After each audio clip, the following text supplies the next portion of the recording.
Hello, and thank you for joining us for today's virtual education program at Cancer Support CUNY South Bay. I'm Rebecca, the program manager, and I welcome you to this workshop titled Conquer Your Stress.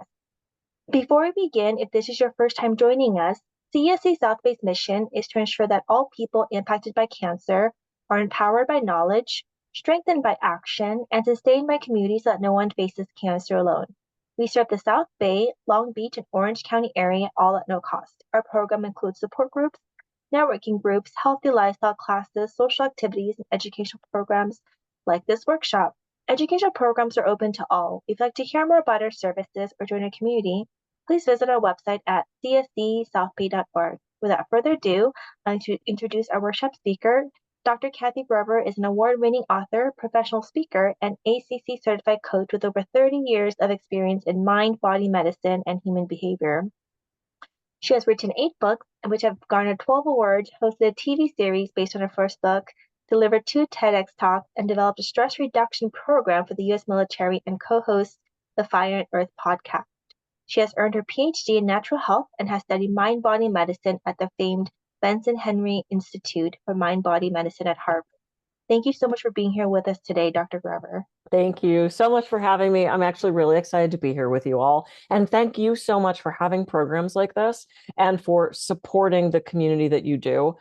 This means a lot to me. I lost my mom at 18 to cancer. And at the time, back in the 80s in Pittsburgh, there just wasn't much resource like we have today. So I very much appreciate what you're doing. And I'm here to share all of this to hopefully help all of you manage your stress a little better. So I'm going to teach you 5 stress reduction techniques today. I'm going to walk you through a couple of them so that we can actually participate in it. And I'm going to sort of keep an eye on the chat. I'm going to try to bifurcate my focus just a little bit. So if you do have a question as we're going, I might notice it. If not, we'll take it at the end. And also at the end, if you have a question, you can always come off mute and just ask me directly. That's totally fine too. So let's dive in and get started. So this is our first technique, and this is not a technical error. This slide is blank on purpose. I've had multiple talks say, oh, hey, I fixed that blank slide you threw in there. Nope, this is the most important slide. So what I'm going to ask you to do right now, if you're in a safe place to do so, please don't do this if you're driving or if you're moving around. I'm going to have you just close your eyes, and I want you to take a deep breath in and out, and then open your eyes.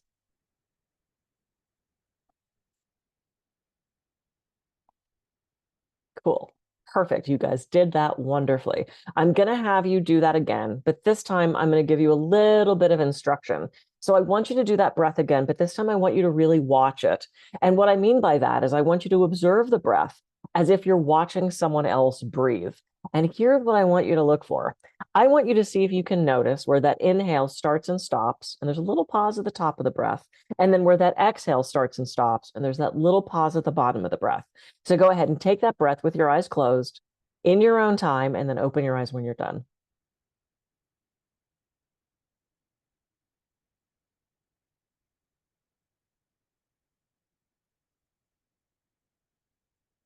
Yeah, nice. A little bit different, is it? So when I'm there in person, and if I turn on my computer to a way I can see some of you, but I'm not looking at you right now. But when I do this in person, what I see in that first breath is a lot of people going, and their shoulders move, and there's noise to it. There's a vocalization. And with that second breath, it's more slow, it's more pointed and more focused, tends to be a little more intentional. And perhaps this is the first conscious breath you've taken all day. Perhaps it's the first conscious breath you've taken ever. And the reason it's our first tool, our first technique, is it's the pause. This is why that slide is blank. And there's power in that pause. In this pause, it does several things. It stops the fight or flight response. So one of the first things that changes when we're in a stress state is our breathing starts to shift. If we're in the sort of the fight or the flight, we start kind of doing that and we pant a little bit and we start to almost feel like we're hyperventilating. And the opposite of that is that freeze response where we kind of go and we hold our breath and kind of do this like gasping for air sort of thing. I've seen people do this in offices where they're not really yawning, but they are sort of like doing that gasping for air. It's like what the rabbit does on my lawn when he doesn't want the cat to see him, right? They kind of hold their breath. So as soon as you pay attention to your breathing and you consciously make it purposeful, it lets your brain know you're okay, stops that fight or flight response. The next thing it does is it allows us time to decide whether we're going to respond or whether we're going to react. And this is incredibly important because we want first responders, right? We don't want first reactors. No one's ever been accused of a knee-jerk response, and no one ever has said, Bob, calm down, you're over responding. It's the reactions that cause us to yell at the guy on the freeway and snap at our partner when they spill the milk on the table and we were not ready for it. We want to make sure we're in a place to respond. The next thing this pause does is it brings us back to this present moment. And in this present moment, there's no stress. There's stress behind us and what we're thinking about and dragging with us. And there's stress in the future and those what ifs. And it's so interesting, right? We tend to not what if the good stuff. We don't wake out of a dead sleep and go, what if I get that promotion? Unless you don't want that promotion. We tend to ruminate and negate those future negative things. We'll talk about that a little bit later. The other thing this pause does is it shuts out other thoughts and helps bring us back to our body. And as soon as we come back to our body, it helps us stay present. It helps to shut out those other thoughts and shut out those negative things that are causing the stress. So if you walk away with nothing else from this breath can be the key to helping you manage the stress. Doesn't make the stress go away, but it helps you manage it better. And that's really the key to stress reduction. So that is our first technique. We will build on that later. That is our square breathing of inhale, hold, and exhale, hold. So let's back up a little bit and talk about what is stress. So a stress is a perception that demands are going to exceed our resources. It's a threat, real or imagined. And what I like about this definition is the threat real or imagined. So I'm not going to talk about real threats. If you were crossing the street and a car has come hurtling towards you, please do not stop and meditate. Please get out of the way. If you're walking down an alley and you feel like someone is following you and they might have an intention that is not positive for you or might be hurtful to you, please get out of the alley. Do not stop and do affirmations. I'm talking about this perceived threat, this idea that we've built up in our mind that something is going to happen. And this is such a perception for us, right? Something that is stressful to me, you might not find stressful at all. I do flying trapeze for fun. I climb a really tall rickety ladder and I stand up on this little metal bar. I hold onto the bar, I swing out, I do my trick. Hopefully I get caught and I land in a net. Some people just talking about that can induce a stress response for them. So we have to remember that everybody feels differently about what is considered a stressful situation. It's a perception. And being that stress is a perception, I want to show you this painting by Octavia Ocampo. And I know I can't see you, but just kind of answer to yourself, how many of you could see that vase in the center of the painting? And how many of you see the old couple in profile looking at each other? Okay. And how many of you see the woman with her hands on her hat, the man playing music, and the woman coming out of the doorway to dance? Well, it's a tricky one, right? We're used to seeing the two faces and the vase, but these other figures with the music and the singing, that's a different way of looking at this painting. And what's so fascinating, excuse me, I have something in my eye. And what's so fascinating about this is often once you know there's a different way to look at it, you can shift your focus and look at something else. You can go from the vase to the faces to the people playing music. This is one of the biggest keys to managing stress. We have the ability to shift our focus. We have the ability to look to something else that is not what the negative thing is, that is not the stressful thing at that moment. So stress, perception. Here's what happens. Let's back up a little bit to the fight or flight response. This is what happens when we get into that fight or flight response. Our digestion slows, our cognitive function and decision making go out the window. We have this shot of adrenaline and this cascade of hormones. Our immune system temporarily increases, but over time, it actually depletes our immune system. And here's the key to this, the very last thing on the slide. After the danger has passed, everything goes back to normal and we tend to fall asleep.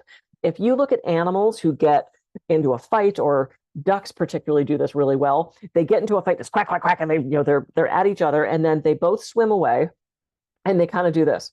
And they shake everything off, and that shaking everything off is them telling their whole hormonal and chemical system to go back to normal. And then they rest, they tend to sleep. Now, I don't know about you guys, but my stress is not the short-lived dynamic stressor that goes up and then down and then I can sleep. It tends to be this constant, low-grade, sometimes high-grade stress where I don't get a break to allow myself to rest. I don't get a break to allow myself to sleep.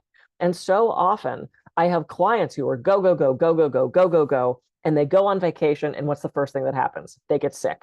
they get something on the plane, or they get food poisoning. I think what it is their body finally goes, oh, thank God you're giving me a chance to rest. And then they get sick because the immune system has been working so hard to keep them well, and then just can't, it has to give up the ghost. It can't do it anymore. So this is what happens during the fight or flight response.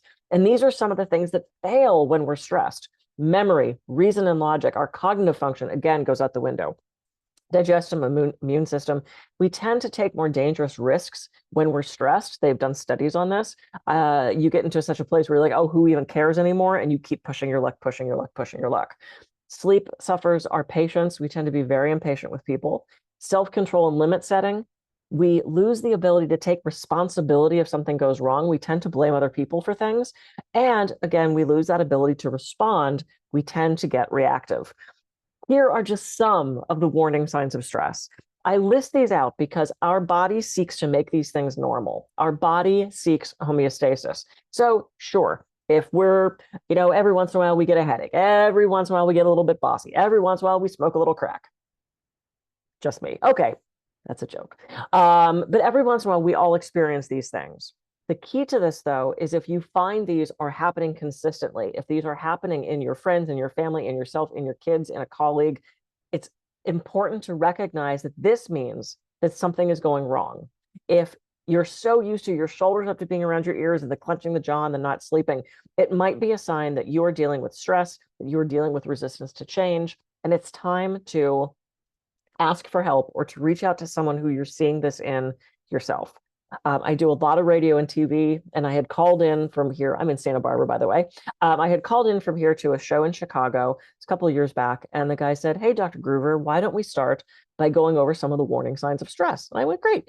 So I went through a couple of these. Dead silence on the other end of the phone.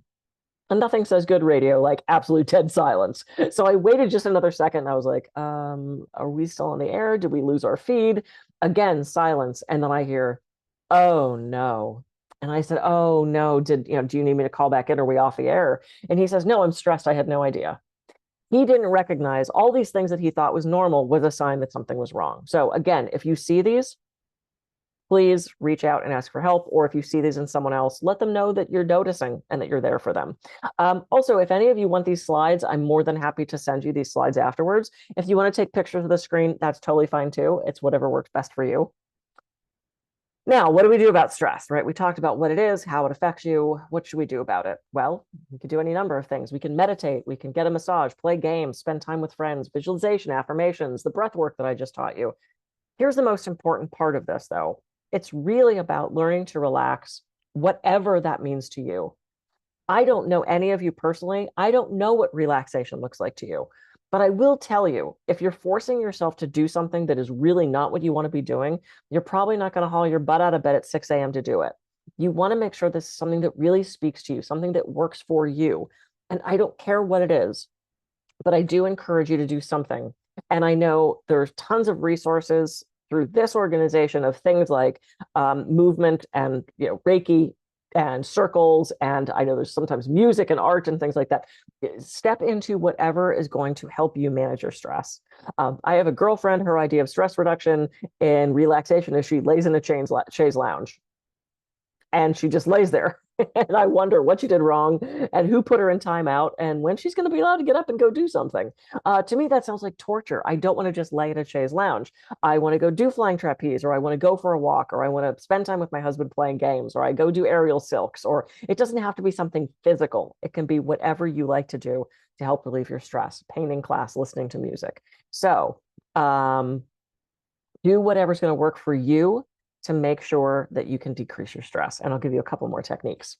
So speaking of, let's talk about that. So it's estimated we have about 60,000 thoughts a day, and 50,000 of those are negative.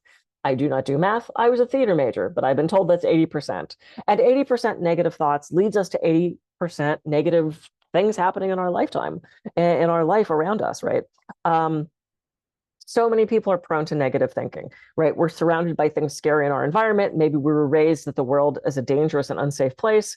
Maybe we're just in a place where there's a lot of stress or a lot of negativity. We do have a tendency to get on that train and get in that wagon wheel rut of negativity. One of the things that's important to know about our brain is that our brain is constantly looking around the environment for things that are dangerous. The brain's job above everything else is to protect us. So when we were in budding societies and villages and huts and caves and things like that, if something came into our environment that looked different, smelt different, had different hair and different makeup and different clothing, we didn't know if this person was there to invite us to dinner or if we were going to be dinner. So we are naturally leery of things that look different. We are naturally on edge of things that could be out to be harmful to us. So right now, wherever you are, go ahead and look around your room and memorize everything you see that's red. Memorize everything you see that's red. You'd be surprised how much red can show up in a room. Okay, memorize everything that's red. Okay, great. Now, close your eyes. Close your eyes and recall everything you saw that was blue. I know, I'm sorry, it's drastically unfair. You can open your eyes. The blue stuff didn't disappear. You just weren't told to focus on it, right? It's still in your environment. In fact, there's probably more blue than red wherever you are. This is how it is with our thoughts. If we start focusing on the negative and that's all we focus on, that's all we're going to find. What we search, what we put out there is what we're going to get back. So one of the easiest ways and one of the, to me, most fun ways to shift your thinking is to do affirmations. The key to affirmations is make them short, positive, in the present moment, and repeat them often. So saying something like, I am prosperous, as opposed to someday I hope I get money, because I've had someone do an affirmation like that. Whatever situation you want to shift, whatever situation you want to attract positive energy to, make an affirmation around it. And studies support that affirmations can help us heal wounds quicker, shrink masses faster. We can change the blood flow in our limbs, which is pretty amazing. And a lot of this has been studied with sports, specifically things like dart throwing, free throws, and high jump. With the high jump studies, they actually attached muscle sensors to the person that was doing this study. And with people who were affirming that they were going to jump higher, jump faster, jump further, they found that not only did that happen, these people got better results, but the muscles responded quicker. There was faster muscle response. The fast twitch muscle happened more. The knees bent further. The muscles stretched farther. So it was actually able to physically make changes in our environment. And there was a really fascinating study many years ago. I quoted this in my dissertation when I was writing about the mind-body medicine. They did a study where they took people who were highly allergic to cat dander, very allergic to the point where they would need an EpiPen or they'd need to head to the ER. They gathered these people in a room. They handed them blankets covered in cat dander, and they said, please put this on your face. And these people did. And a lot of them started to wheeze and sneeze, and a couple of them expressed they needed an EpiPen, and a couple wanted to go to the ER. Come to find out, these blankets were fresh out of a bag, had never been near a cat. Our mind has this incredible ability to change our physiology by what we're thinking about, by what we're imagining, by what we're fantasizing about. Now, by no means, of course, am I telling you to stop doing Western medicine and to stop your care. What I do suggest, if it's in your wheelhouse and if it works for you, is do some affirmations to help shift your thinking about what else you're doing, about all of those things. So here's a couple of my favorite affirmations. I'm surrounded by supportive coworkers. And this could be, I'm surrounded by supportive friends. My day goes smoothly and quick. I accept money from unexpected sources. I have plenty of time. I sleep deeply and soundly. You can do affirmations for anything you want to shift. And here's the other thing that's really fascinating about our brain. Our brain moves towards things it's familiar with. Let me say that again. It's a weird sentence. Our brain moves towards things it's familiar with. This is why we so often gravitate towards the same people, the same jobs. I have a girlfriend who just got back on the dating apps, and she said, Kathy, I swear to God, I've dated the same guy in 7 different sweaters. She keeps picking the same thing, even though she really is trying consciously to pick something different. This is what our brain does. So if you want to shift what you're attracting to you, and sometimes if change your physiology, bring things to you that you want, saying affirmations helps convince your brain that this is the new thing that you're looking for. This is your new reality. We'll talk a little bit about that with visualization also. So if you really want to make your affirmations powerful, write them down, say them out loud, record them and listen to them. If you want to really up the power of these, when you're writing them, write them out in cursive, the loopy writing they don't teach us anymore. For some reason, and I don't think anyone quite knows this yet, Cursive writing has some connection directly to the subconscious. So when you write things out in cursive, like if you write goals in cursive, you tend to reach them more.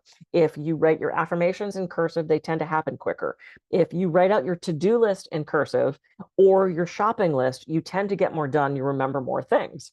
I'm sure there's some to-do list people out there. I'm a big to-do list person. I have them written on everything. And if you're anything like me, you write your to-do list down, you're excited, you go to cross off your to-do list, you walk up to the to-do list, you go to cross off, and you realize, well, you didn't write that thing down. Do any of you write it down just to cross it off?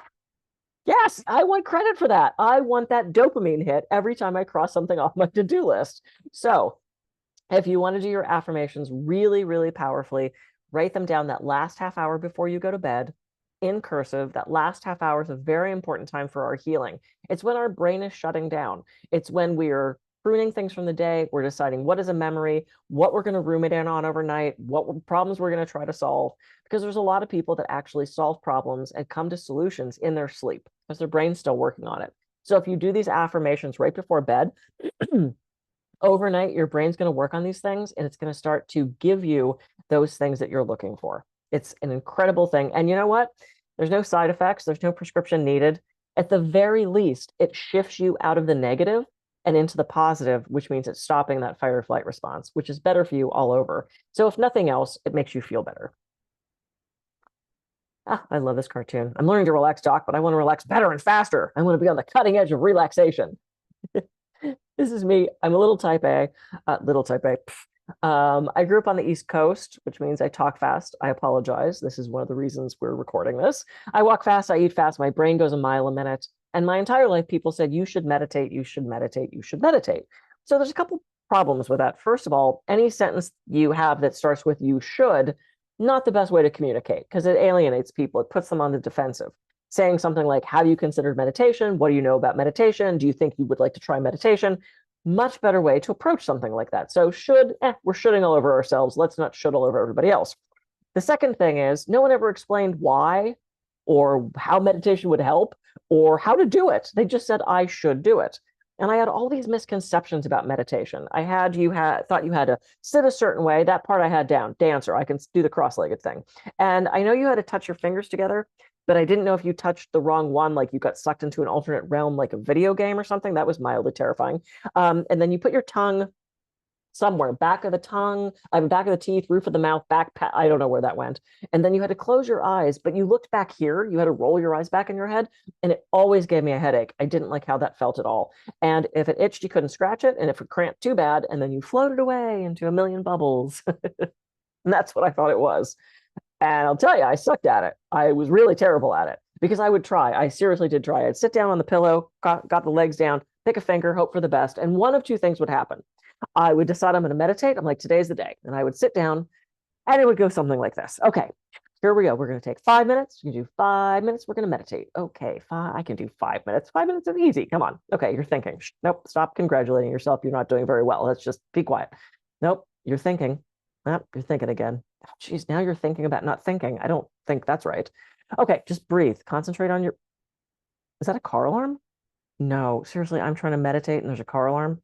Wait, is this my car alarm? Huh. That's weird. I don't even know what my car alarm sounds like. You know what I should do? I should try to break into my own car because I've got to know what my car alarm sounds like. Well, maybe, no, there's probably a button on my thing. I should just push the button, then I'll know what the car alarm sounds like. No, you know what? Forget it. I'm getting a whole new car. I should get a Beamer. Oh, I want a Beamer convertible. Oh my God, that'd be so great. I work really hard. I would totally deserve a Beamer. And I'd have this like 20-minute fantasy about how I'm going to get this new car. I'm going to drive up the coast. It's going to be a great day.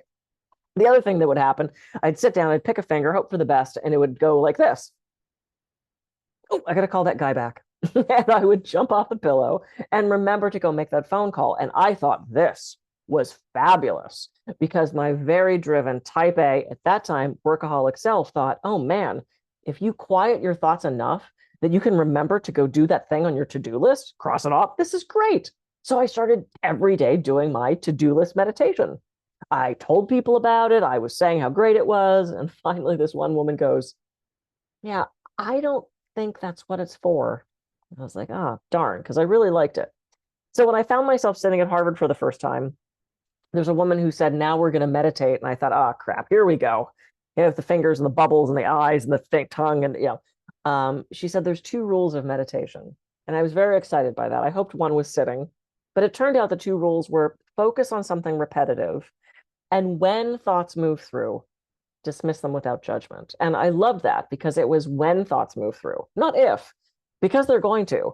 Every 3 to 5 seconds, our brain has something really important to tell us. And if it doesn't have something really important to tell us, it just makes crap up. It'll remind you of your third grade guinea pig, or I wonder what's for dinner, or hey, what is that weird smell, or does my foot always feel like that? Your brain will just make something up. This is what our brain does. It does that so that we know we're here. I think, therefore I am. Wish you wouldn't have said that because that has ruined us, this thinking, this crazy monkey mind, right? So the cool thing about this is when the thoughts come through, you just acknowledge that they're there and let them go. So I'm going to teach you the mini meditation, just how this phenomenal woman taught me at Harvard. I think I probably taught this to 1 million people, which has been amazing. And it's one of my favorite techniques. So again, if you're in a safe place to do so, I invite you to close your eyes. And no need to shift your physicality at all. Wherever you are in space, that's beautiful. Again, please don't do this if you're driving or if you're moving about, but if you're in a safe place to do so, eyes closed would be fabulous. And you're just going to concentrate on your breathing. The rise and fall of your chest. And you're not trying to change it. You're not trying to slow it down or speed it up. You're just noticing it.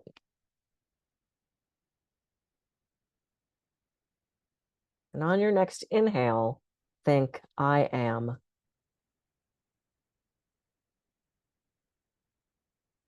And on all of your inhales, think, I am.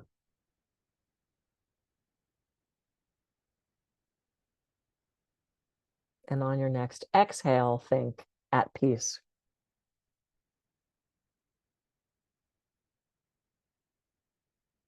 And on all of your exhales, think, at peace. Inhale, I am. Exhale, at peace. And when other thoughts intrude, that's totally okay. Just dismiss them without judgment. Acknowledge they're there and let them float away like clouds on a summer day. Return to the breath and the mantra. And you can move your body if you need to. You can let your shoulders drop. You can notice if your hands or feet are clenched, if you're holding tension someplace, your jaw, your glutes.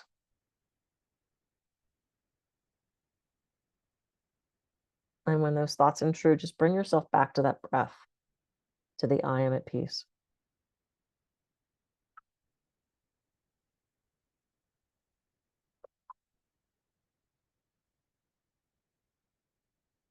I am at peace.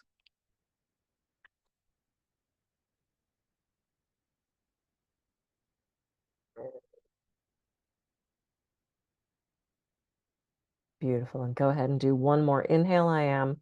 Exhale at peace, and open your eyes and come back to the room.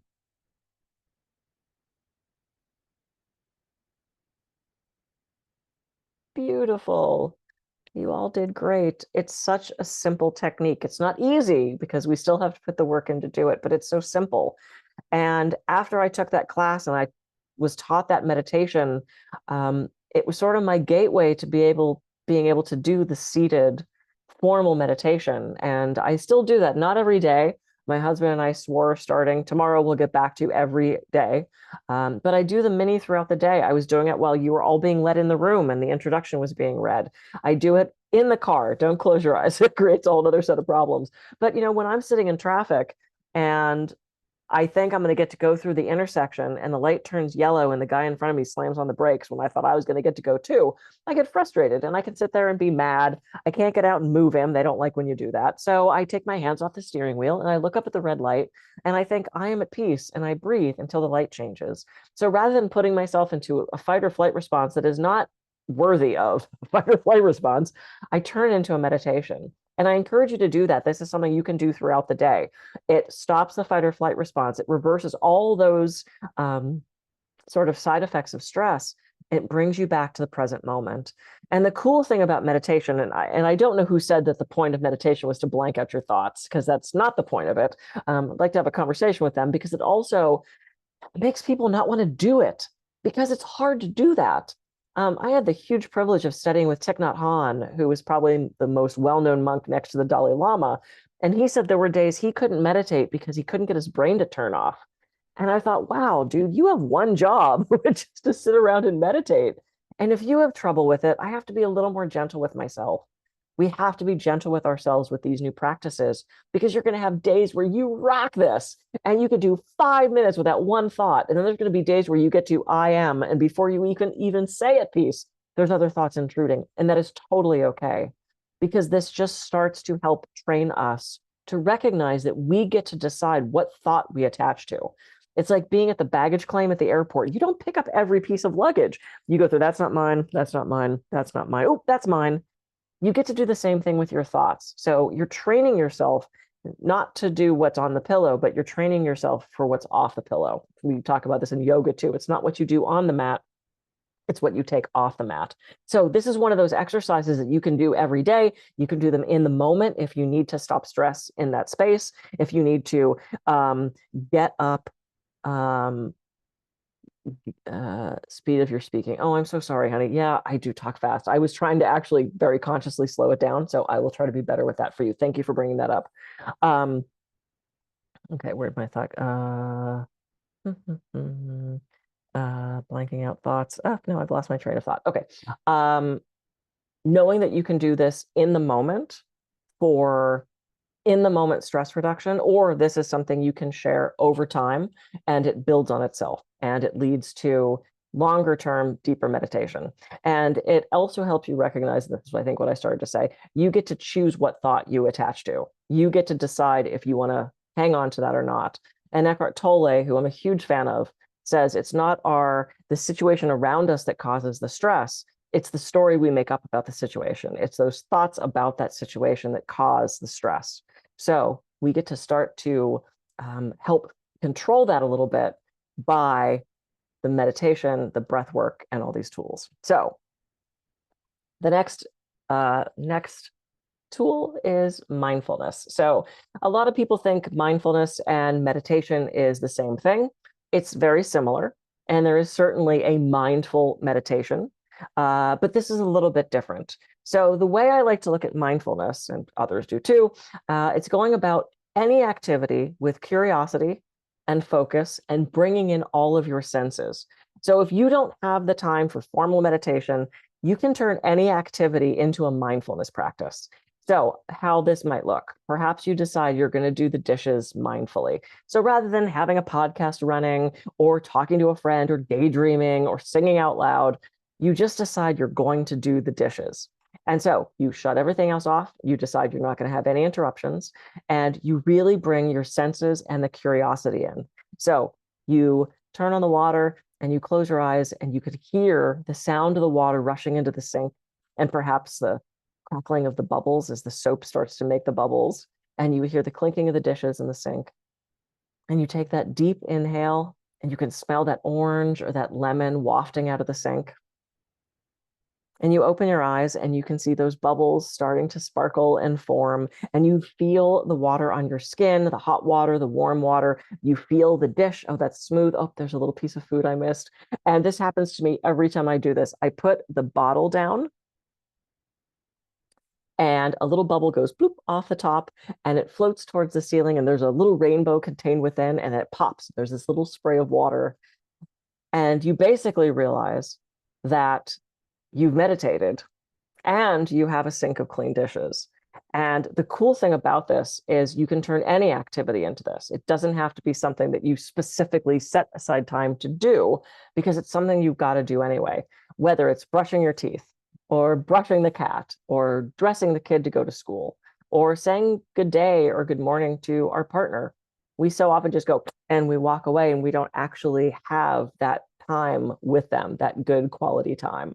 So I'm trying to slow it down a little bit. Is that getting better? I feel like I'm talking, I don't want to talk too slow, but I'm definitely consciously trying to slow it down for those couple people that said it was too fast. So I'm aware, I'm working on it. So you can do any practice like this, and it's a beautiful way to bring mindfulness into your life. The other thing this also trains us to do is to help control those thoughts. So if you're doing the dishes and other thoughts come in, it's okay to say, I'm not thinking right now, because I guarantee you those thoughts will be there after you're done with the dishes, after you're done with the meditation, after you're done with the breath work. The thoughts are going to be there. So give yourself that gift of that stillness, of that space where it's just about you and that presence, because it's going to train you to be off the pillow and off that mindfulness practice where during the day you find these thoughts not as intrusive. Mindfulness and that presence enhances your life. It allows you time and space to notice things that you might not have noticed elsewhere. It helps with our listening and our communication, because the key to good listening, or the key to good communication, yes, is listening, but you can't hear if you're not here. You have to be present to have those good communications. And I'm dealing with a relative in the hospital right now, and I know it's an incredible stressful thing for his caregivers to be in a stress state and trying to process what the doctor is saying. So it's so often so important to have someone there who can act as your surrogate, who can take notes for you, who is in a state of presence, who can listen and really grasp that information. It allows you to recognize patterns that you might not have before. That space and that presence allows you to bring all of your senses in, which can help you solve problems in a way you might not have thought of. Again, it assists in communication and leadership, and it can allow knowledge in that isn't conscious. And I call these downloads. And those downloads and these ideas and these things, it's easy to get lost in those thoughts and have such busy that there is no space for that knowledge that's not conscious, these downloads. We've probably all had an experience where we know just the right thing to say to somebody, and then they walk away and they say, oh, that was really great. And we don't know where that came from. It's like, wow, is that something I learned in 6th grade? Or is that like something I got from some cosmic soup? I can't explain it, but I know a lot of people have that experience, and that experience comes from that presence, comes from that conscious spaciousness that we're allowing. So this is where the mindfulness and the meditation can be so useful, because it helps enhance our life in these ways. Okay, so we're going to move on to visualization. Visualization goes hand in hand with affirmations, and our brain doesn't recognize the difference between what we're thinking about and imagining and what's actually happening. So this is why we can have a scary dream about a dragon, and we wake up and we're mad that our husband didn't come to our rescue, right? And he's like, I wasn't there, it was a dream. It feels so real to us. We can get sucked into books and movies and plays and TV because our brain is so in it with us, it doesn't understand that we are not actually doing the thing. If you like to dance and you watch other people dance, that same part of the brain that lights up if you were doing it lights up from you watching it. It's pretty phenomenal. And we have these things called mirror neurons. So we tend to mirror the things of the people around us. So visualization can be amazing. The way I found visualization was interesting. I was in a summer stock production of Oklahoma when I was in high school. Woohoo! My first big starring event. And it was about a week before we opened, and I was starting to get sick. I could tell I was getting sick because I had that tickle in my throat that meant that something was going on. And I was nervous about that. It was opening week. I wanted to do a good job. I was sure, even though I was in a barn in Pittsburgh, that I was somehow going to get discovered. This was going to launch my career. And so I didn't want to get sick. So I was being, I'm sure, a very melodramatic teen, and I was drinking tea, and I was and I was whispering, and someone walked up to me in the cast and they said, oh my gosh, are you feeling okay? And I said, no, I'm not. And I don't want to get sick because this is opening week and this is my big debut and I got to sing. And they said, oh yeah. No, I totally understand. They said, do you ever visualize? And I said, I'm 15. And they're like, oh, right. Because I didn't know what that meant. He said, do you daydream? And I said, oh, I daydream all the time. Yes, I'm an only child, so I have a very active fantasy world going up there. And he says, great. I would love you to visualize your immune system. I didn't know what that meant. He said, okay, I want you to visualize this place behind your heart. I now know that to be the thymus gland, the seat of the immune system. He said, I want you to picture white light in this space behind your heart, and I want you to picture it growing and glowing bigger and bigger brighter and brighter. And I want you to see that rushing up into your throat and conquering that virus, that bacteria, whatever's there. Can you do that? And I said, yeah, I'll try it. And he goes, you know those movies where the cavalry comes up over the top of the hill and then comes down in to save the day? He said, that's what I want you to picture with this light. And I said, okay, great. So I thought, what the heck? I went home that night. I thought, what have I got to lose? So I was laying in bed and I put my hands up to my throat and I was visualizing this white light growing bigger and bigger, brighter and brighter. And I pictured it rushing into my throat and conquering whatever, the bacteria, the virus, whatever it was. And then the cavalry came and there were swords and horses and dogs and cannons. And I fell asleep at some point during this melee. And I woke up the next morning and I did not have a sore throat and I did not get sick. And I kicked butt as chorus girl number 3 in Oklahoma. And I've been using visualization since. I had the sense to listen to this wise man who introduced something to me. And then the more I studied about visualization, I realized it actually, the same way affirmations can really help us change not only our physiology, but those outcomes around us. And one of the images that I've used throughout time is this little guy, the construction worker. He wanders around my body and fixes things. And not everyone has a construction worker. They're union. They're very expensive. Mine looks a little different. Mine wearing little denim shorts and work boots with the socks folded down over it. He's got a little tool belt and he's got a tool chest and he walks around and fixes things. So when I broke my finger, I visualized him sort of like helping glue my finger together. And when I had my hysterectomy, I was picturing him helping the scarring heal and helping that incision heal quicker. And studies support, again, that visualization can help us heal wounds faster. We can change limb temperature in limbs, which is an amazing thing to be able to do. Like I refer back to that cat study where people who were never exposed to cat dander had a physical reaction to it. Again, please do not stop the treatments that you're doing. Don't stop going to your doctor. But if this helps healing 5%, 10%, why would we not take that opportunity to do that? And again, there's no side effects. If nothing else, it helps relax us. It helps put us in a place of calm where the tools and the solutions that we're using can help heal us better and quicker. There's a question there, Kara. I'll grab that afterwards. Other things that we can do with visualization. You can do a progressive muscle relaxation. This is a really common relaxation technique. You start at your feet, you work your way up progressively through the body, just like the title says, and you relax as you go. So you might picture your feet being relaxed, and that might move up to your ankles, that might move up to your calves. Some people like to flex the muscle and relax it. So like flex the feet and relax, flex the legs and relax. That's not comfortable for everyone, but just visualizing that as you're moving up the body can really help relax. It's a great way to go to sleep. You could take a vacation, because our brain doesn't recognize, again, the difference between what we're thinking about and what we're imagining. So if you picture yourself sitting in a chaise lounge and you're sitting on your favorite beach and you're trailing your hand in the sand, take a deep inhale and you can smell that fresh air coming off the ocean, that sort of salty air, the warm sun on your face. You can feel the breeze blowing against your skin, maybe the smell of coconut oil wafting down the beach. Taking a sip of your favorite frosty beverage.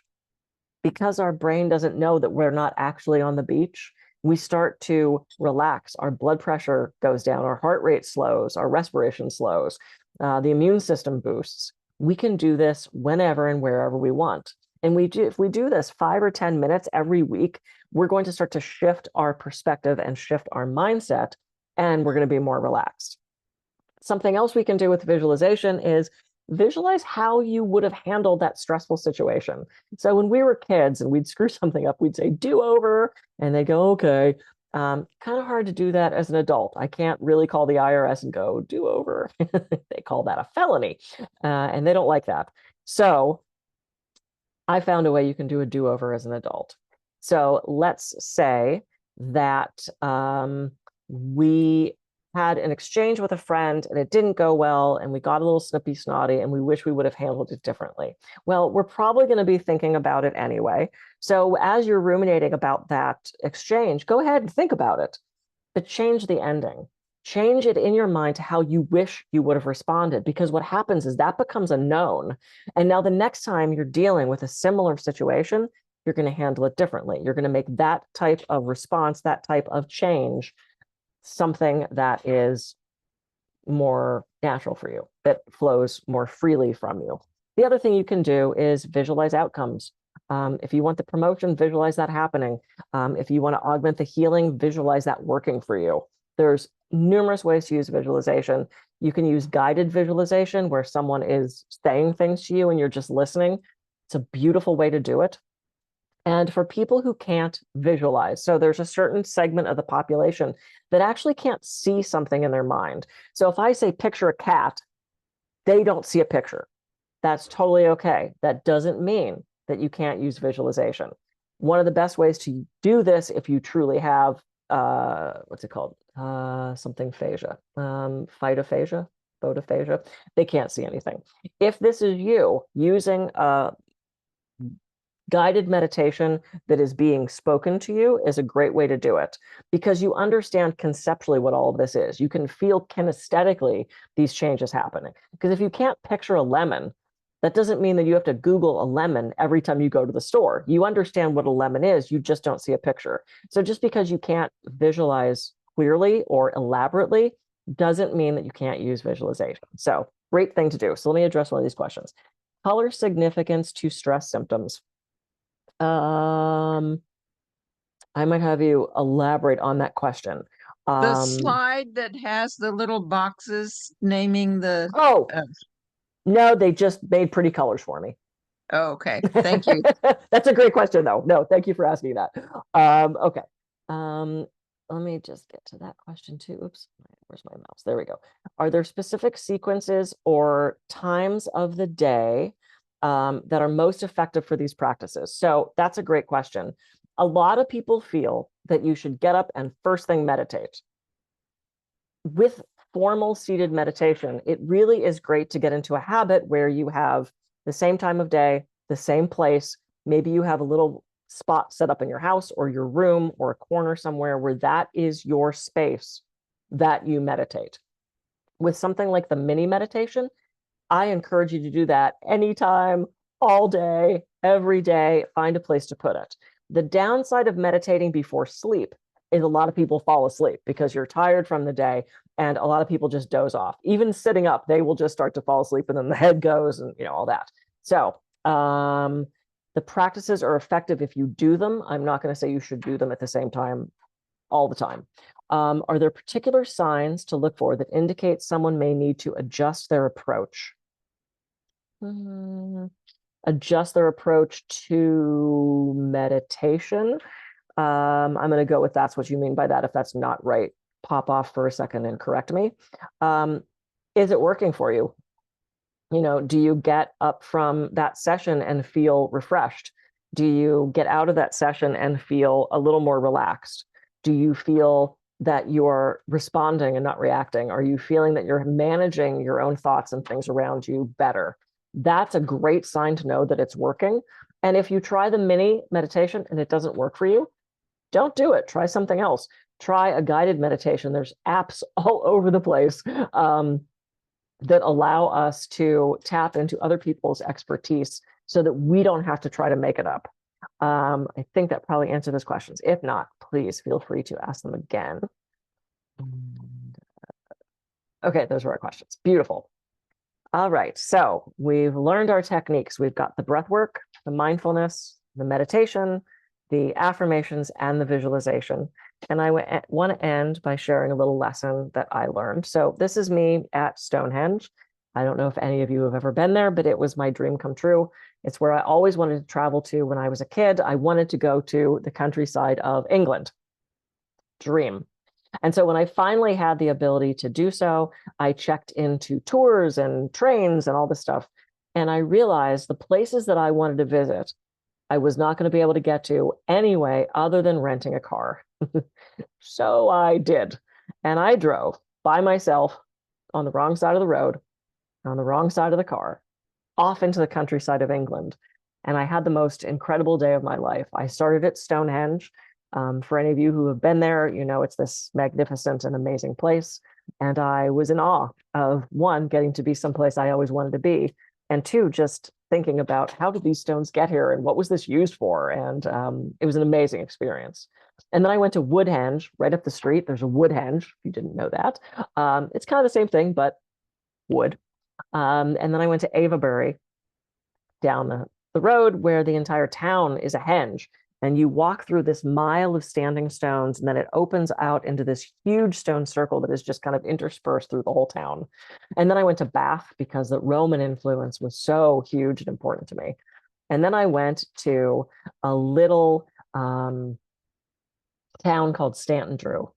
Stanton Drew had a church, about 5 houses, and this henge, this stone circle in this guy's backyard. And he allowed people through to experience it and meditate, whatever they wanted to do.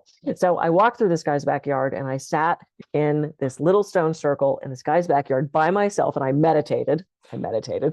Hadn't been to Harvard yet, so didn't know about the mini, but tried my best not to do my to-do list meditation.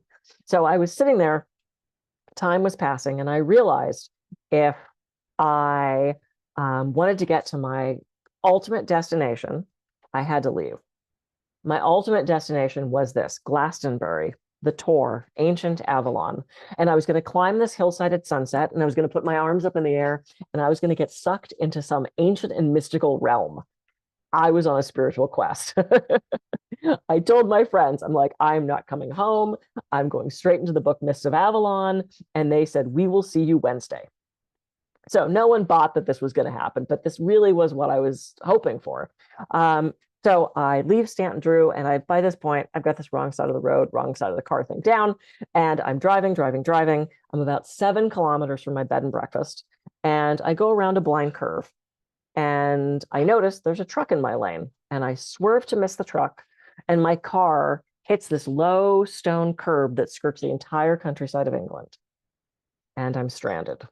The truck does not stop. And I can tell you, I went from my highest high to my lowest low as I realized I was stranded there and I was not going to see the sunset that night. And I was very unhappy. I pulled it together enough to call AAA because I knew someone had to come for me. Oh, theirs isn't AAA. There's a AA, which I thought was very funny. So I called AA. The guy said it could take an hour and a half to get to me. Oh my God, this was the worst day of my life. I was absolutely freaking out. I was thinking about what time is it in California? Can I phone a friend? Because I just wanted to complain. I was in a really bad state. No one was stopping for me. I thought that was horrible. In our country, of course, someone would stop. But I pulled it together enough and I realized I had to call the bed and breakfast and let her know I was going to be late. I was so upset by this point. So she picks up the phone and I said, hey, Michoud, this is Kathy Gruver, and blah, blah, blah. And I go on and on about how unhappy I am about this situation. And she interrupts me and she says, are you safe? And I said, look, I don't know if I'm safe. I'm sitting here on the side of the road. I start to rant again. I get louder and faster and louder and faster. And she finally interrupts me and she says, are you looking at something pretty? Am I looking at something pretty? I don't know if I'm looking at, no, I'm looking for the AA guy to come. And I launch it again about how unfair this is and how ruining my vacation. This is the most horrible thing. And she stops me again and she says, well, you'll sit, you'll wait, you'll look at something pretty, you'll get here when you get here. And the bitch hung up on me. Just slammed the phone down. This did not help my mood. And I really seriously did start to do math of, can I call someone in California? Because I was just in this negative place and I just wanted to stay there. I got myself buried into the story about the situation and I was making it worse. And finally, after about 10 minutes, I realized, well, this woman's right. There's nothing I can do about this situation. So for the first time, I turned away from the road. And that's what was behind me. It's not the exact thing that was behind me because I didn't have the sense to take a picture of the exact thing that was there, but this was pretty close. And it was that time of night that photographers love. It's that godlight, right? Where things aren't necessarily brighter, but they're more vibrant somehow, the sort of amber glow on everything. And I kicked my legs over the wall and I stared out into this field and I watched nature go to sleep. And as the sun started to set behind the mountain, I could see the shadow along the shrubbery changing and moving. And I could close my eyes and I'd take a big inhale and I could smell this sweet grass that I still remember the smell of. And I sat there for, I don't know, 25, 30 minutes. And finally the AA guy came and changed my tire. And yeah, I got to the tour. I missed the sunset that night, but I had a whole nother night to see it.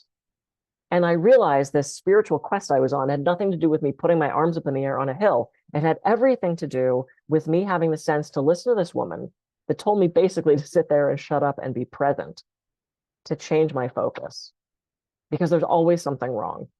We could always focus on the negative thing. The key to this is shifting your focus. Just like in looking at that painting I showed you first, of knowing that there's 3 different places to look, you shifting your focus to the positive.